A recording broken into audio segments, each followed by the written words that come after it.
જય ગિરનારી બાપુ. અરે જય ગિરનારી ભગવાન વિભાકર ભાઈ. કેમ છો બાપુ? અરે આનંદ છે મારા લાલ. બાપુ આજે આપણે વાત કરતા હોઈએ છીએ કે બે શબ્દો છે, એક પ્રારબ્ધ અને બીજો છે આશીર્વાદ. જી હવે એ શબ્દ એવો છે, પ્રારબ્ધ એટલે એવું છે કે એ ગોઠવાયેલું છે, જે થવાનું છે એ જ થશે.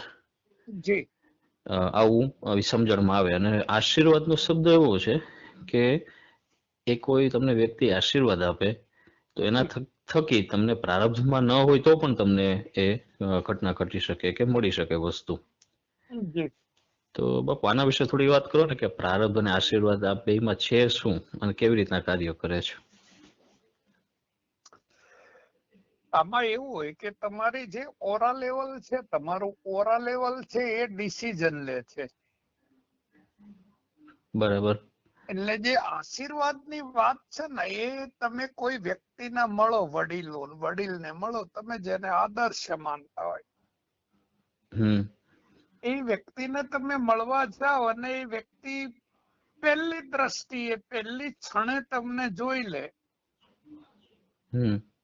એટલે એ દ્રશ્યને જોતાની સામે જે સ્પંદનનું મોજું ઊભું થાય અને એ જે વ્યક્ત થાય એની નાભીમાંથી ગમો કે અણગમો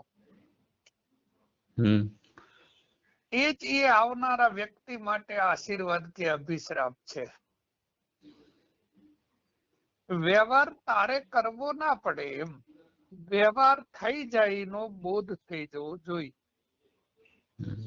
તો એ બાપુ શું ઘટે? સૂક્ષ્મ જે તમે કહો છો ઘટે છે કંઈક, તો શું ઘટે? જે એની નાભી સાથે જોડાયેલી છે વેવ કનેક્શન અંતરિક્ષમાંથી, તારું હેન્ડલિંગ કોઈ એક સ્ટાર કરે છે 9 માંથી અને એ સ્ટારના જે નિયમો હોય એ જ પ્રમાણે તું આશીર્વાદ લઈ શકે કે કોઈને દઈ શકે. બરાબર. એટલે માનવ જાતિ જે કઈ કરી રહી છે એ તો ખાલી એક શું કહેવાય પાણીમાં સબસબિયા અને તુક્કા જ છે. અચ્છા. એટલે હું જે આશીર્વાદના સંદર્ભમાં એમ કે પૂછવા માંગતો હતો એ હતો કે આપણે જ્યારે કોઈ તમે જેમ કીધું ને કે તમને એમના પ્રત્યે ભાવ હોય કે શું આદર્શ હોય, બરાબર છે, તો આપણે સંતને કોઈને મળીએ એ આશીર્વાદની વાત કરું છું કે એ કોઈ તમારા ગ્રહ કોઈ પણ હોય ભલે તો એ આશીર્વાદના સંતથી એ તમારું પ્રારબ્ધ જે છે એમાં ફેરફાર થઈ શકે એમ ના થઈ શકે ને. એમ તો કોઈ પણ સંત ને મળે, જેમ કે મને જ મળે તું, બરાબર? જી બાપુ. તો મનોવિજ્ઞાનના નિયમ પ્રમાણે મેં તારા ઉપર ફિદા છું, એમ મેં તને આશીર્વાદ જ આપું એમ સંત તરીકે, બરાબર? બરાબર. પણ મારી આરએનએ અને ડીએનએ ની ડિસઇન્ફેક્શન ચેમ્બર માંથી જે ફ્રીક્વન્સી મને ચલાવી રહેલી છે એ ઓટોનોમિક નર્વસ સિસ્ટમ છે.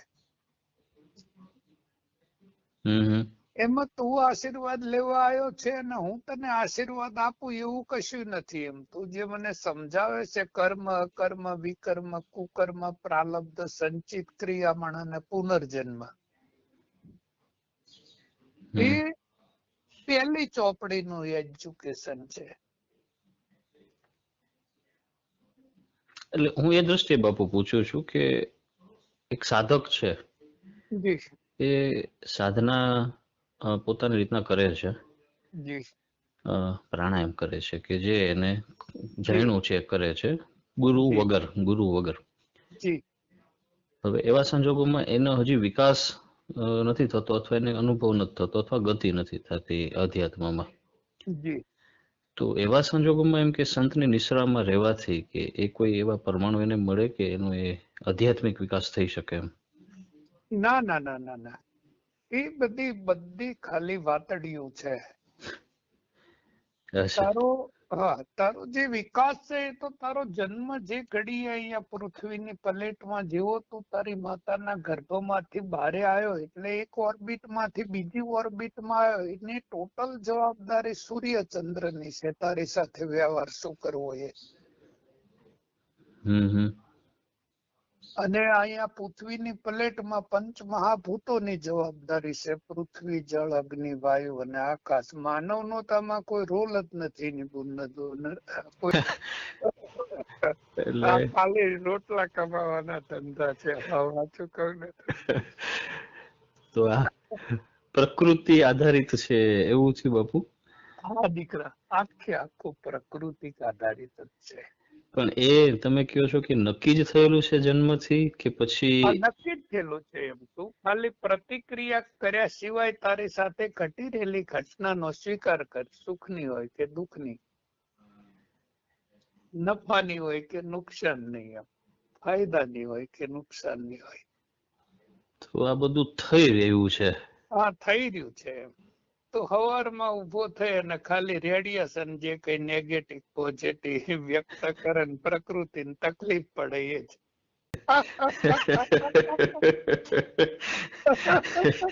બાપુ આની મજા છે. તમે જે તમે જ્યાંથી આ જોતા હો છો બધું ત્યાંથી તમને તો આ બધું કેવું એકદમ ક્લિયર દેખાતું હશે. મને જો બે વસ્તુ દેખાય છે. જી જી બાપુ. એક મને તારું સ્વરૂપ દેખાય, એટલે તારી એસન્સ ની પ્રોપર્ટી છે એમાં તું રિચર શું લઈને આવેલો છે એમ. અને બીજું તું કરી સૂર્યો છે એમ. એ બે વસ્તુ દેખાય. જો બે વસ્તુ ફાઇનલ છે. એક તો તું ગોડ ગિફ્ટ લઈને આવેલો છે એનું તને બોધ નથી એમ. અને તને જે વસ્તુનો બોધ થઈ ગયો છે એ ગોડ ગિફ્ટ નથી એમ. ઓહો. ખાલી એટલું જાણી લે કે તારો સ્ટાર કયો છે એમ. અને મને જે ખબર હતી કે તારો સ્ટાર કયો છે એમ, એ સ્ટારના મુહૂર્ત અને ચોઘડિયા વર્લ્ડમાં 1 નંબરની જે પીએચડી કરેલી હતી આપણી યુનિવર્સિટીની સંસ્કૃતમાં, એવા સારામાં સારા સ્પેશિયાલિસ્ટ અમેરિકા છે ને એની વાઇસ ચાન્સેલર સાથે જોડાયેલા.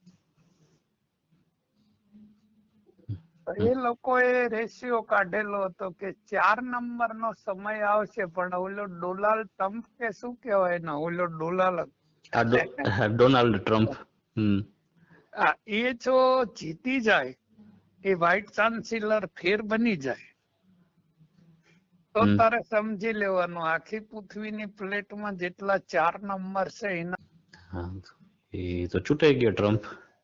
હા, એટલું જ તને કહું ને કે તારો તાર ચાલુ થઈ ગયો, બીજી કઈ ખબર પડે કે ન પડે. મારું તો તને એ જ કહેવાનું છે કે એક સંકલ્પ તારામાંથી ઉઠે, એની સંકલ્પની પાછળ બધી કર્મની થિયરી કામ કરે. તો બાપુ સંકલ્પ શું છે? સંકલ્પ શક્તિ શું છે? બીજ છે એમ. તો કોઈ વનસ્પતિનું બીજ મેં તને આપ્યું હોય, ઘેર લઈ જઈને વાવજે એમ. પછી તું પાછો તર્ક વિતર્ક કરતો હોય કયા ચોઘડિયામાં કયા મુહૂર્તમાં વાવવું. એટલે એ વાત થઈ કલ્પના. બરાબર. અને વાવી દીધું અને ઉગી ગયા પછી ખાતર પાણી કરવાનું છે, એ બીજી વાત છે.